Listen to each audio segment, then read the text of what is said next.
안녕하세요, 대주주입니다. 내가 나를 모르는데 난들 너를 알겠느냐. 한 치 앞도 모두 몰라. 다 안다면 재미없지. 마치 시처럼 읽어드린 이 문구는요, 1992년 당대 최고 히트곡 김국환의 타타타 노래 가사입니다. 뒷부분은요, 바람이 부는 날은 바람으로, 비 오면 비에 젖어 사는 거지. 뭐 뒤에 그런 거지. 어허허 이런 노래인데, 예전 노래들을 가끔씩 소환하는 것은 제가 나이가 들어간다는 증거이기도 한 것 같고요. 또 한편으로는 예전 노래 가사들이 시적인 부분도 많고 또 실제 우리 삶과 닮아 있는 부분들이 많아서인 듯 합니다. 노랫말처럼 인생도 주식도 한 치 앞도 모르지만 그게 또 재미고, 그 불확실함 때문에 가치가 저평가되는 것이기에 또 기회가 생기는 것입니다.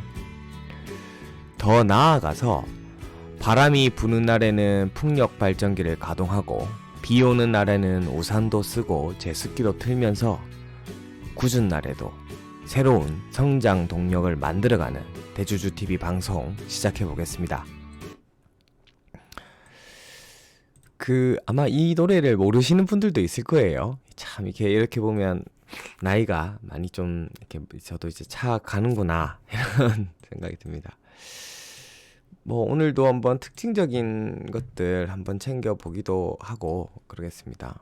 지금, 우리 시장, 가두리 양식장처럼 여전히 지수를 좀 가두고 있는데, 미국 증시 우리 시장 끝날 때보다 비슷합니다. 그냥 미증시의 이슈가 아닌 것 같아요. 일단 국내에 지금 어떤 수급의 문제, 외국인 기관의 어떤 옵션 포지션 문제인데, 내일이 옵션 만기일입니다. 그래서 좀 만기일에 좀 뭔가 옵션 포지션의 문제가 좀 해결되면 개인적으로는 한번 시장이 좀 한번 팡 이렇게 폭발적으로 그동안 움츠렸던 만큼, 왜 그런 게 있지 않습니까? 이게 그냥 용수철이나 뭐도 그냥 그 흐름대로 두면 이렇게 가는데, 물도 이게 흘러가야 될 물을 계속 가두다 보면 그게 한번 이제 압력이 커가지고 이렇게 한번 터질 때는 팍 분출 한번 하지 않을까, 그런 기대를 한번 해봅니다. 자율주행의 키워드들이 계속 이제 확대 재생산되고 있습니다. 애플보다 먼저 하웨이카 온다, 이런 얘기인데, 실질적으로 이거는 계속 이제 캠트로닉스 종목을 자주 언급하는데, 캠트로닉스를 이제 제가 작년에 탐방 갔을 때도 그러더라고요. 이제 작년 탐방 갔을 때 올해 얘기, 그 자율주행 부분만 좀 얘기를 한 것들을 좀 지금 와서 되돌려 보면, 그때 캠트가 그때 기대했던 것보다 지금 자율주행 쪽은 더 빨리 흐름이 오는 것 같습니다. 지금 CV2X나 이런 것들이 실질적으로 인증받고 이제 막 본격적으로 이제 매출이 발생하게 되는데, 물론 캠트가 하여튼 예상했던 것보다 자율주행 분야들은 더 빠르게 흘러가는데, 당시에 그랬어요. 그러니까 작년에 올해를 전망할 때 국내 쪽은 이제 시작하는 단계고요. 올해 만약에 좀 유의미하게 매출이 난다면 중국이다. 캠트는 이미 그 중국 관련 회사 하나도 자회사로 두고, 그 다음에 그 중국 쪽 관련해서도 중국도 이제 CV2X를 채택하는 거거든요. 그러니까 이 중국하고 이 그 통신 자율주행 관련해서 맞닿아 있기 때문에 캠트가 이미 거기 대응을 하고 있고, 그래서 하여튼, 그리고 중국이 우리보다 면적이나 땅덩어리도 넓지만 중국이 우리보다 자율주행 관련한 인프라나 기술도 좀 앞서 있습니다. 그래서 하여튼 이런 부분들이 계속 자율주행의 키워드, 꼭 제가 알고 있는, 이제 갔다 왔으니까 알고 있는 캠트만 언급하는 게 아니라 자율주행의 키워드들을 계속 살려나가고 있다, 이런 좀 말씀드리고, 오늘 사실 이 LG나 삼성이 이제 실적 발표를 했고 굉장히 어닝 서프라이즈를 발표했는데, 전반적으로는 실적 발표 날 항상 지난번에도 삼성전자는 그러더니 어닝 서프라이즈를 발표했는데도 불구하고 그런 날은 꼭 또 주가를 또 누릅니다.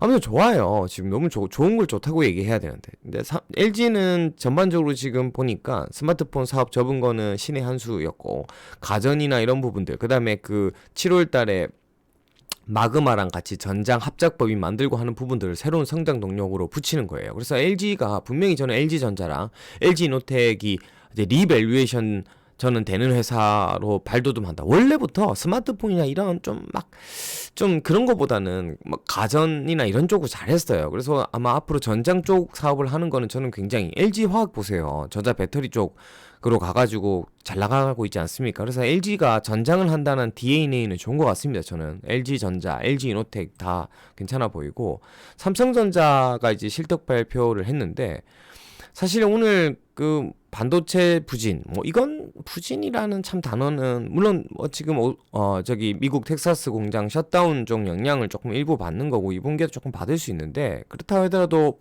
비메모리 쪽이 약간 이제 부진인데 비메모리 쪽이 다 알고 있는 거였습니다. 전체적으로는 굉장히 좋았고 지금 스마트폰, 특히 생활 가전, TV, 뭐 통신 쪽 이런 부분들은 다 좋았습니다. 그래서 지금 삼성 관련해서도 가전 쪽이나 스마트폰 부분들은 2분기 하반기로 갈수록 더 좋아지니까 이게 하나 트리거가 되는데 하는 오늘 시장 별로 반응은 없었어요. 개인적으로는 오늘 반도체 관련주들이 빠지더라고요. 그래서 오늘 반도체 저는 뭐 개인적으로 ETF로 대응하고 있는데 반도체 ETF는 뭐 사실 개인적으로는 오늘 조정이 오히려 좀 물량을 늘릴 기회가 아닌가. 그러니까 우리 증시를 부정적이 아니라 하여튼 우리 증시를 긍정적으로 예상한다면 앞으로 3,300, 3,500, 4,000을 간다라고 내가 믿어 의심치 않는다면 반도체 장비나 반도체 소재 관련 종목들 뭐 이런 주식들은 무조건 포트에 하나 들어가 있어야 돼요. 그게 뭘 고를지 모르겠으면 뭐 ETF를 하나 가지고 있어요. 왜냐하면 우리나라 시장에서 반도체를 빼놓고 사실은 시장이 상승하기가 힘듭니다. 그리고 만약에 코스피 ETF를 살 바에는 반도체 ETF를 사는 게 더 낫다고 생각하거든요. 왜냐하면 코스피가 상승한다면 반도체 ETF가 코스피 상승의 ETF 수익률은 저는 상회할 거라고 봅니다. 그래서 이런 부분들은 저는 오히려 기회가 아닌가. 그래서 저는 하여튼 내일 옵션 만기 이후에 어떤 시장, 오늘도 약간 지금 붉은 계열의 옷을 입었는데 좀 기대를 하는 바이고요. 우리종금이 오늘 20%를 급등했어요. 증권사의 인수합병설이 나오면서 이제 이게 시장의 하나의 이제 트리거가 됐어요. 그 어떤 트리거냐 하면 잠깐만요. 메리츠 뭐 증권 이런 걸 대표죠. 어쨌든. 그러니까 왜 트리거가 됐냐 하면 지금 다 알잖아요. 그러니까 증권주나 은행주가 초저평가가 되어 있는 것들을 되어 있는 부분들을 그리고 지금 코로나라는 상황에서 정부 당국도 금융이나 증권 회사들에게 어떤 책임도 지우고 조금 이렇게 좀 누르고 있었지만 이 우리종금이라는 회사가 이런 이제 증권사를 인수합병하겠다라고 얘기한 것이 이제 뭔가 금융 쪽에서 움츠러들어 있는 이런 상황이 약간 분위기가 이제는 슬 좀 움직여도 되지 않나. 좀 증권 당국 쪽에서도. 그러니까 이게 우리 종금이 우리 금융지주 뭐 이런 쪽 그러니까 관계에서 이 보면 약간 정부의 분위기들을 잘 살피면서 하여튼 이게 트리거가 된 거예요. 그래서 오늘 증권 금융주들이 다 급등했고 이 우리 금융 지주도 오늘 뭐 우리 종금도 오늘 급등했지만 우리 금융 지주도 오늘 뭐 급등했습니다. 이렇게 사실 우리 금융이 지난번 배당 때도 이렇게 1,500원을 못 벗어났는데 제가 말씀드렸지만 우리 금융지주 우리은행은 직원들이 한 11,500원, 12,000원, 15,000원에 다 자사주로 물려있다고 했죠. 2015년, 16년부터 들어가서 오늘 거래량 터졌습니다. 그래서 지금 이것도 또 놀라운 게 보세요. 메리츠 금융지주 제가 이거 배당주로 말씀드렸는데 9,500원대 말씀드린 것 같아요. 배당도 대박이었죠. 7%, 8% 배당락 떨어졌고 4월에 이제 중순에 들어올 건데 주가도 거의 9,500원에서 80%까지 올랐다가 좀 조정받았어요. 그러니까 역시는 역시다 이런 얘기 드리는 거예요. 왜냐면 우리가 예전에 그랬어요. 이런 주식들. 무거운데요. 엄청 무거운데요. 좋은 건 다 알고 싼 거 아는데요. 무거운데요. 그래서 가벼운 걸로 갔다가 지금 수익도 가볍게 날아가는 거예요. 그냥 그 순간순간에 뭔가 반짝반짝 오를 것 같은 가벼운 주식들이 지금 결과적으로 봤을 때 가볍다고 생각한 바이오나 뭐 그런 주식도 어떻게 됐습니까? 그러니까 일희일비할 게 아니에요. 그러니까 배당주 계좌 수익률이 더 좋은 분들 많다고 제가 많은 분들이 얘기하더라고요. 작년 제가 10월 11월에 배당주 3% 전략 그거 올린 그게 계좌가 수익률이 더 좋대요. 그거는 그냥 포트 짜고 냅두고 한 번씩만 크로스한 거고 나머지 이제 막 아둥바둥 되면서 맨날 공부한다고 한 계좌 수익률은 별로 안 좋고 막 이렇게 되는 거예요. 그러니까 그런 원칙으로 다시 봤을 때는 이런 주식들이 진짜 저평가된 거예요. 그러니까 다우 기술 아시죠? 초저평가된 거, 퍼 한 2밖에 안 나오는 주식들. 이런 다우 기술이 잠깐 보시면 키움증권 지분을 45% 단기말 46% 정도 갖고 있고 뭐 키다리 스튜디오나 저축은행부터 다 갖고 있어요. 하여튼 다우기술 같은 회사들이 뭐 퍼가 3밖에 안 됩니다. 그러니까 역시는 역시다 하면 이런 진짜 싼 주식들 누구나 다 다우기술을 가지고 증권 전문가나 이런 쪽으로 다 제가 아제노도 한번 이거 뭐 이럴 때도 언급하지 다시 한번 언급하는 게 역시는 역시다는 거예요. 싼 건 진짜 싸다. 할 게 없다. 증권 쪽에 물어보면 이 주식에 대해서 어떻게 생각하냐면 좋은데 무겁다 뭐 그거밖에 없어요. 좋은데 근데 아직 회장이 돌아가셔야 막 이런 얘기인 거예요. 아니 돌아가실 분은 언젠가 돌아가시겠죠. 그리고 다우 기술의 이제 최대 주주인 다우 데이터 이런 것도 있지 않습니까? 그 다우 데이터는 다우 기술의 지분을 보유하고 있습니다. 다우 기술의 최대 주주가 다우 데이터예요. 그러니까 이런 주식도 퍼가 한 2밖에 안 나와요. 뭐 이렇게 한번 급등했지만 이렇게 좀 지루한데요. 모릅니다. 싼다. 그러니까 절대적으로 이렇게 참 싸고 무거운 가치 투자가 마냥 무겁냐? 그러니까 지금 비트코인도 급락했다가 지금 급등했다가 급락하고 있는데 제가 비트코인 때문에 또 막 잠깐 코인 얘기 나오는데 비트코인 때문에 지난주에 환희에 있던 친구들이 이제 지금 멘탈이 붕괴돼가지고 한마디 한 게 그래요. 그래봤자 10일 동안 있었던 일이고 그렇게 쪼개면 비트코인은 365일 24시간 거래되니까 앞으로 36번의 그 마디가 더 있는 거예요.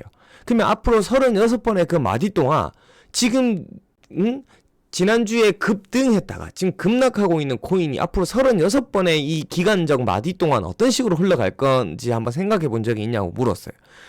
판이 깨졌냐고 또 물었어요. 그렇게 산이 높으면 골이 깊고 골이 깊으면 산이 높습니다. 그러니까 이런 것들을 원칙적으로 봤을 때 참 싸긴 싸다. 그럼 또 하나 우리금융도 지금 싸지만 또 하나 볼까요? 은행주 중에 지금 제일 싼 게 있어요. 이것도 약간 뭔가 기업은행이라면 좀 고리타분하고 국가가 운영할 것 같고 뭔가 되게 답답하고 이런 느낌이 있지만 기업은행도 제일 쌉니다. 그 밸류에이션은 엄청 싸요. 이거 보세요. 한번 볼까요? 시가총액이 6조 7천억이에요. 근데 작년에 영업이익이 2조 했어요. 퍼 3이죠. 기업은행이.